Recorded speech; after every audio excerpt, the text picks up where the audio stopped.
everybody, my name is Brodie, and I'm going to tell you a little bit about myself and how I got to be here today. So growing up, I grew up in a home that's probably similar to a lot of you. Both my parents were really involved with the church. We went to church every Sunday, we prayed before meals, and God was really a part of our life, our daily life.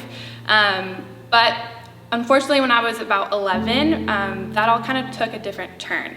My parents, who were super involved with church, got divorced. And divorce is hard for anybody involved, but especially the kids. And I can say that firsthand.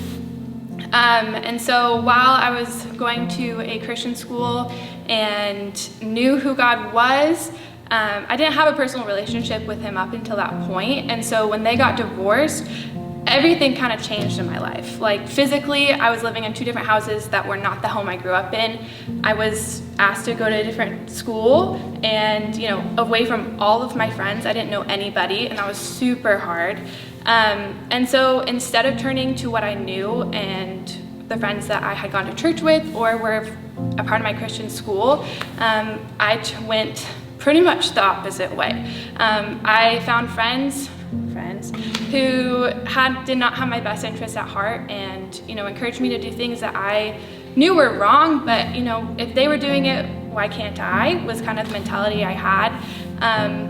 It wasn't until college where I went to a Christian university and we were at chapel, and I remember looking around and seeing acquaintances that I knew in my classes completely, wholeheartedly worshiping God, and there was a peace about them that I did not know, and there was a love and just a special quality that I didn't have words for, because they knew who God was on an intimate and relationship level, and they loved him. And I didn't obviously know what that was or how to process that, and so it wasn't until I went home, and I'm from Northern California, and I got to sit at a lake and started journaling kind of what I was thinking and feeling, because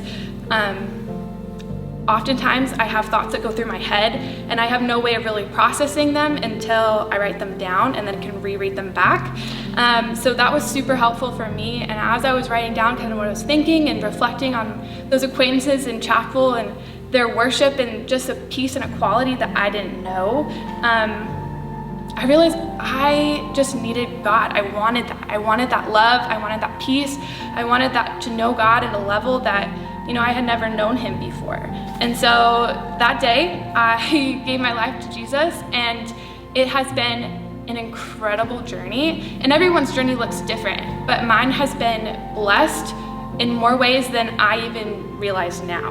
Looking back, it was a complete transformation, and I see the world, I see people differently, I see my future differently, I see my relationships with others differently, and it's been an incredible journey. And I just thank my friends who were there that day in chapel, and I was like, you guys don't even know, you guys weren't purposely being a light or example to me, but yet without them knowing, they changed my life, they changed my world, and they changed my life trajectory. So I encourage you, as you go on in your daily life, whether that's at home or once things get back to normal throughout your school, throughout your friends, be a light.